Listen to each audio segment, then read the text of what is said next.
보살은 모든 보살행을 갖추고 익히지만 거기에 집착하지 않는다. 진리에 집착하지 않고 소망에 집착하지 않고 선정에 집착하지 않는다. 적정에 집착하지 않고 깊은 진리의 세계에 들어가는 일에 집착하지 않고 중생을 교화하여 그 덕을 성취시키는 일에 집착하지 않는다. 이 화엄경의 가르침이에요. 보살행을 익히지만 보살행을 익혔다는 생각이 없어요. 진리를 열심히 공부하지만 진리를 공부한다는 생각이 없어요. 선정을 갈고 닦았지만 선정을 내가 닦았다, 정득했다라는 생각이 없단 말이죠. 내가 고요함을 체득했어요. 적정, 고요함을 체득했지만 내가 고요함을 체득했다는 생각이 없어요. 진리에 들어가지만 진리에 들어간다라는 마음이 없단 말이죠. 중생을 막 교화시켰지만 교화한다는 생각이 없단 말이죠. 깨달았지만 내가 깨달았다는 생각이 없단 말이에요. 그러니까 이 깨달음이라는 것이 어쩔 수 없이 말로 하려고 하다 보니까 깨달음이라고도 하고 이렇게 저렇게 설명은 방편으로 해야 되니까 어쩔 수 없이 이렇게 설명을 하지만 그러니까 제가 어제 했던 설법에 그렇게 얘기를 했죠. 바이런 케이티도 그래요. 성인은 나는 그런 성인은 잘 모르겠다. 위대하고 존귀하고 뭐 그런 건 모르겠다. 나에게 있어 성인은 그렇지 않다. 지극히 평범하고 너무나도 단순한 삶을 사는 사람이다. 깨달음이라는 거 그렇게 대단하지 않다. 그냥 있는 그대로의 현실과 있는 그대로의 현실에 대한 나의 해석, 그 차이를 아는 사람, 자기 생각에 그래서 속지 않는 사람, 그거일 뿐이다. 너무 단순하단 말이죠. 그래서 이걸 깨달았다 하는 사람들이 깨달았다는 상해에 사로잡혀서 나는 깨달은 사람이고 너희들은 못 깨달았지. 나에게 와서 법을 배워라. 나만이 너희들에게 진실을 알려줄 수 있다. 무엇이든 물어라. 내가 다 답을 줄게. 그래서 스스로 그렇게 깨달았다라는 이제 상에 취해 있는 사람들을 이제 볼 수 있단 말이에요. 종종 어떤 사이비 어떤 교주라든지 뭐 이런 사람들 중에 뭐 누가 얼마 전에 어떤 분이 찾아오셨어요. 어떤 보살님이 아들놈이 나이가 지금 40대 중반 후반이 됐는데 얘가 미쳤다고. 왜 그러냐 했더니 누구 얘기를 하면서 그 사람한테 빠졌대요. 약간 사이비가 좀 비슷한 사람이에요. 그 사람한테 빠져가지고 그 사람이 뭐 이런 걸 판대요. 그걸 사가지고 가서 먹으면 병이 다 난대요. 그러면 뭐 자식이고 아내고 부모님이고 뭐 친척이고 막 뭐 문제만 있으면 그걸 사다 주고 제발 이거 좀 먹으라래고 제발 이거 강의 좀 들으라래고 진짜 이렇게 훌륭한 사람을 세상 사람들이 왜 모르는지 모르겠다. 근데 이제 그 주변에 있는 모든 가족들은 이 사람이 너무 그 사람 얘기하고 다니는 게 부끄러웠고 창피하고 쪽팔려 죽겠다는 거예요. 그래서 이런 사람이 내 남편이라는 게 저런 사람을 쫓아다니는 게 내 남편이라는 게 막 짜증나 죽겠다고 한단 말이죠. 그래가지고 막 열받아 죽겠는 거예요. 근데 그거를 몇십 년 바꾸라고 했는데 안 바꿨단 말이에요. 그 사람 안 바뀌었어요. 아직도 그걸 쫓아다닌단 말이에요. 근데 이제는 돈까지 갖다 줘가지고 막 미치겠대요. 돈까지 막 후원을 한대요. 얼마나 했느냐 했더니 500만 원을 했대요. 근데 그 사람은 이제 종교 교주는 아니에요. 근데 야 그럼 차라리 다행이다. 아니 그 사람이 한 10년 넘게 그 사람한테 미친 듯이 막 그냥 하면서 아니 고작 500만 원 갖다 줬으면 그나마 싸게 먹힌 거 아닙니까 그나마. 아니 우리가 종교에 빠지면 500만 원 가지고 됩니까? 종교에 빠지면 유명한 정식 종교에 빠져도 몇천만 원만 갖다 내는 사람이 얼마나 많아요. 근데 보세요. 우리는 정식 종교라고 문제 없는 종교라고 국가에서 공인한 종교에 갔다가 몇천만 원을 내면 뭐라래요? 와 정말 신심이 장하고 훌륭하다. 복 받을 거다. 근데 사이비에게다가 500만 원만 갖다 줘도 미친놈 이렇게 생각하고 욕한단 말이죠. 제가 뭐가 옳다 그러다는 얘기를 하는 게 아니에요. 그 사람이 그렇게 했는데 가족 전부 다 지옥이라는 거예요. 그 사람 때문에. 본인만 좋아 죽겠대요. 거기 빠져가지고. 그러면 본인이 그것 때문에 좋다고 하면 그리고 그렇게까지 막 많이 갖다 바치는 것도 아니고 뭐 먹을 거 하나 가져와서 먹어보라고 하는 거니까 그러면 내가 안 먹으면 되니까 들어보라고 하고 뭐 영상 보내줘도 안 들으면 되니까 그러면 이제는 좀 그 사람이 거기 10년 동안 빠진 것도 고집이지만 본인이 그것 때문에 스트레스 받아 죽겠다는 것도 내 고집이다. 사이비에 빠지고 이상한 명상단체 빠지고 이상한 종교에 빠지는 게 무조건 나쁘다고 할 수는 없어요. 왜냐하면 우리도 다 거쳐온단 말이에요. 안 그렇습니까? 다 거쳐오잖아요. 하다못해 부처님도 거쳐왔잖아요. 부처님도 6년 동안 고행주의자들 따라다니고 선정주의자들 따라다녔는데 부처님이 내가 이렇게 고생했으니까 너희들은 거쳐오지 말고 바로 중도의 길을 가라 이랬는데 2500년 동안 우린 다 거쳐가잔 말이에요. 우리 기복불교 하다가 이제는 나는 기복불교는 뗐어 이러고 한 20년 기복불교 하다가 뗐어 이러고서는 수행불교 하잖아. 이제 난 열심히 수행한다 이러다가 나 이제 영불 독경하는 거야. 그 수준 낮은 수행은 뗐어 이러고 이제 또 참선한단 말이에요. 이렇게 거쳐가잖아요. 어차피 우리도 거쳐가거든요. 같은 기독교, 불교, 천주교 안에서도 종교학자가 그래요. 표층종교, 기복적인 표층종교 수준에 머물다 평생을 그러고 살다가 가는 사람이 있다. 그 사람은 불교의 맛을 못 보고 가는 거예요. 자기는 정상 종교를 믿었다고 생각했지만 그럴 수도 있단 말이죠.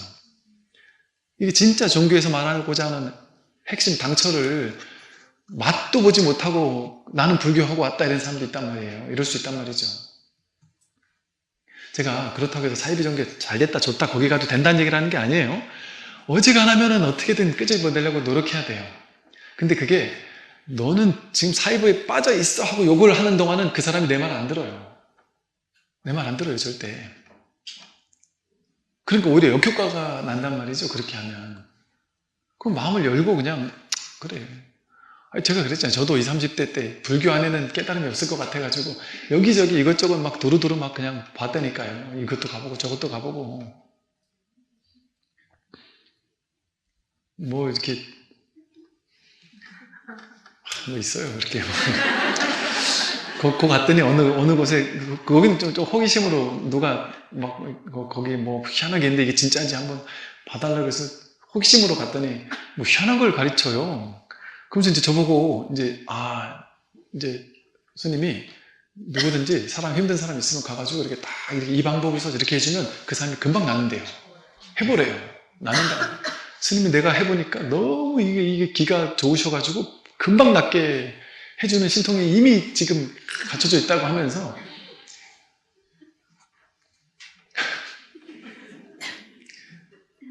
그걸 잘못 빠졌으면 그냥 그거 하고 있었을 거 아니에요. 그 사람 뭐 기치료하고 뭐 하면서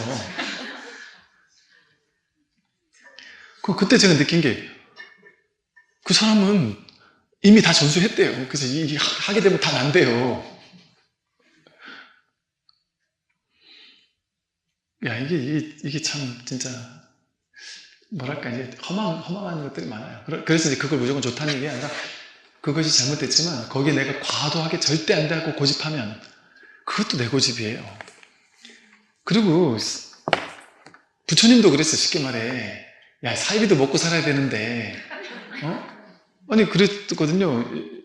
다른 종교에 열심히 하던 후원을 많이 하던 사람이 부처님 법문 듣고는 뿅 가가지고 나는 불교를 개종하겠습니다 해서 거기 후원을 딱 끊고 불교 교단에 막 엄청난 후원을 했어요. 그 부처님이 그 사람한테 가서 야 불교 교단에 보시 하는 건 좋은데 여기만 저쪽에 딱 끊고 여기만 다 하지 말고 거기도 한 반 나눠서 거기도 좀 해라. 그 사람들도 먹고 살아야 되지 않겠냐. 너가 그렇게까지 많이 후원하다가 거기를 뚜껑 지어버리면 그 사람들은 어떻게 생계를 유지하고 살겠느냐, 그 수행자들은. 그러니까 부처님은 이런 관점이었어요. 선악으로 딱 나눠가지고 보거나 그러지 않아요. 왜? 그 사이비 외도라고 하는 사람도 사실은 자기 마음 하나 쓰고 있어요.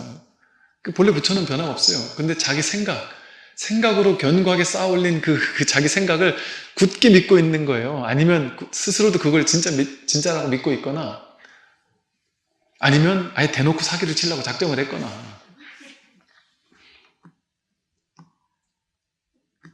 그러니까 이제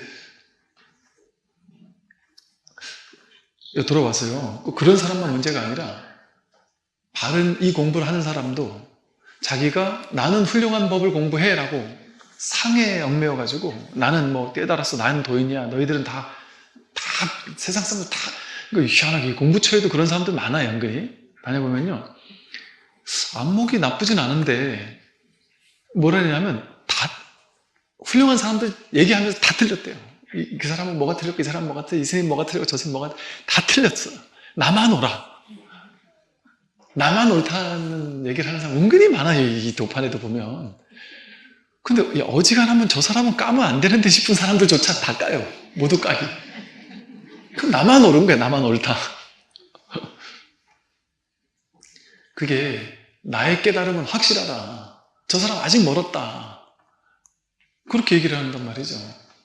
그 자기 스스로 지금 자기는 도인이라는 환상에 젖어 있어요.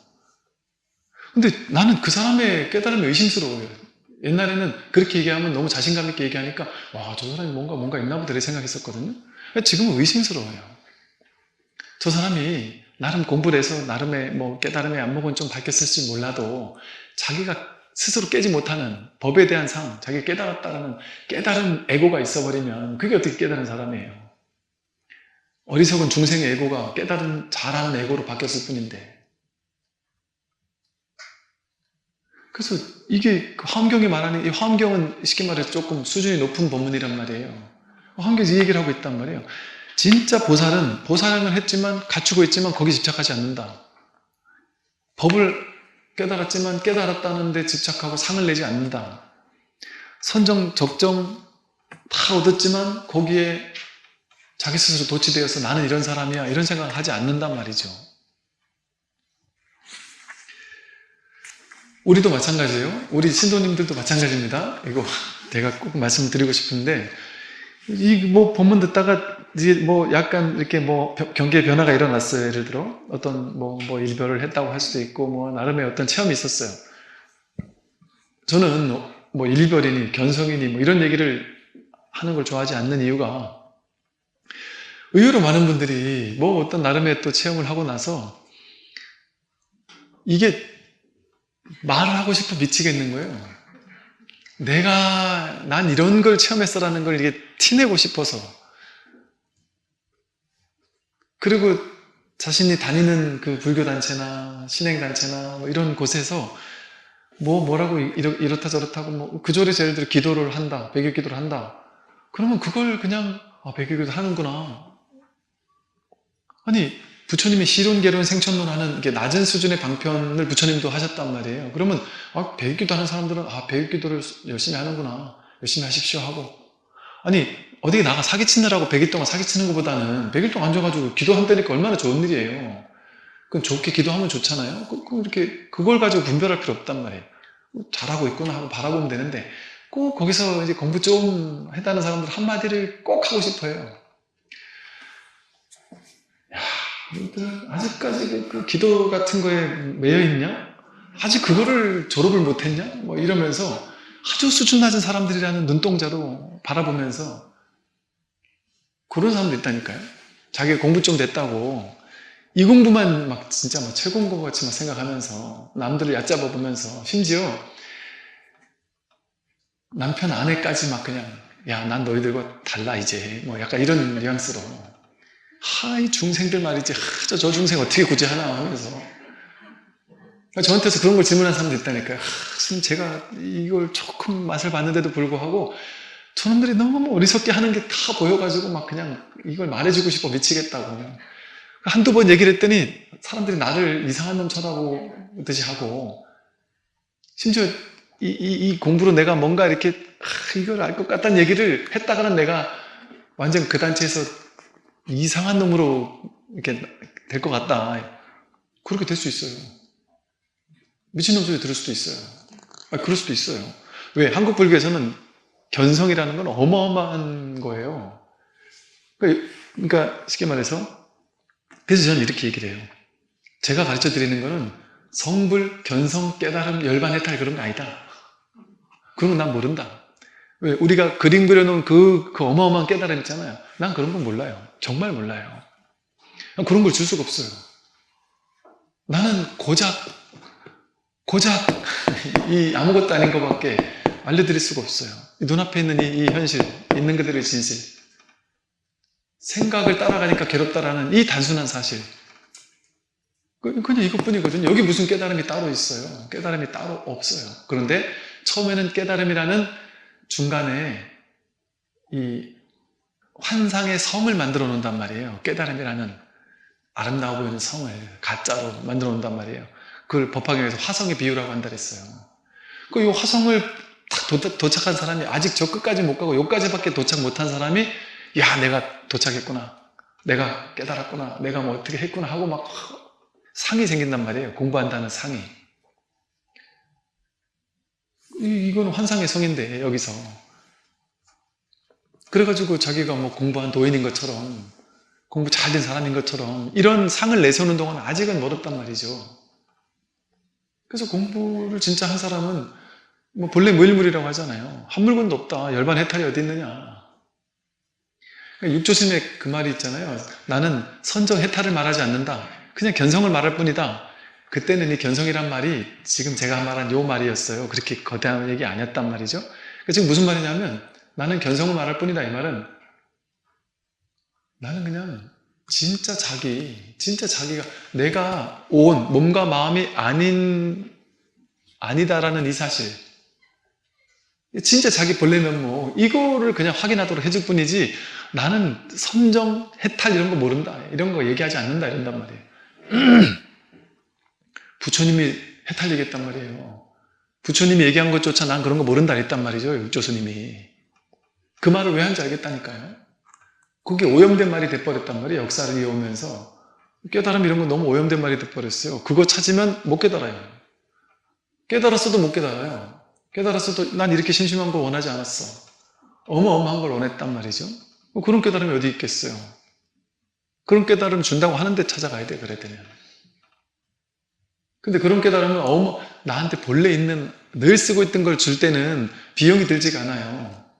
근데 엄청난 깨달음을 주겠다고 하는 데는 대부분 뭐 3박 4일에 뭐 800만 원, 아니 뭐 요즘엔 6시간에 뭐 3천만 원에 6시간에 깨닫게 해준다.